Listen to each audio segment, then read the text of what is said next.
As the drought continues to impact Lake Mead and our drinking water, scientists are discovering how it is impacting our wildlife and the beloved endangered desert tortoise. They made a startling discovery. In a drought, some animals have no choice but to make it their prey. Fox 5's Jacqueline Schultz has that story.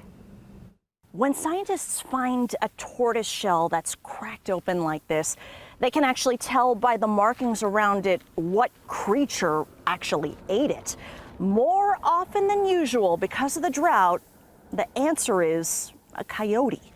The pressure is still on to find something to eat. Out here in the desert, they're eating tortoises when there's nothing else to eat.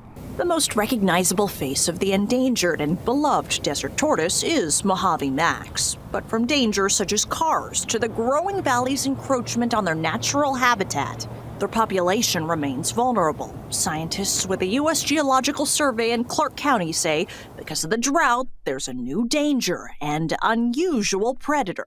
Our tortoises that are in a research project are walking around like that with a little sort of a license plate on them that helps us identify them. Research ecologist Todd Esk shows us the work being done and technology used to track and monitor tortoises, coyotes, and rabbits. 90 cameras track what's living in the El Dorado Valley and capture the creatures on camera. Clark County is funding a study for the feds to explain the phenomenon and solutions. Lately, there are fewer rabbits. Federal scientists say they ruled out rabbit disease as a cause for decline and pinned the problem on the drought. Until just August, everything was brown out here.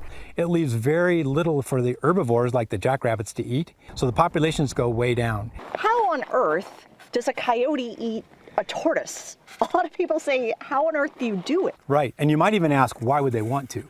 Because tortoises are not an optimal meal. They try to catch the head or catch a leg and can pull them out that way. When a drought happens and we have the declines, normally the rabbits would decline and the coyotes would, within a year or two, start to follow them and also decline.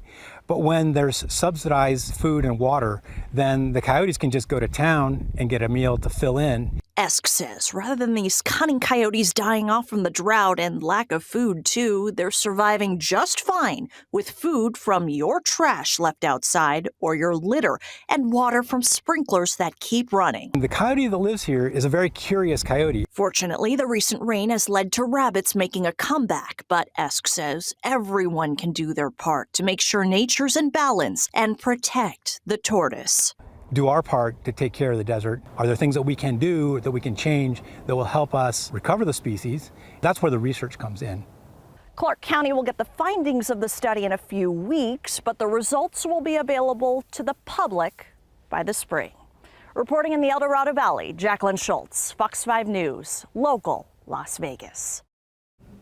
So what can you do to help the tortoise? Don't give coyotes extra food and water. Limit how long your trash sits outside your home and how long your sprinklers are running. And if you're out hiking, make sure to pick up all of your food and trash.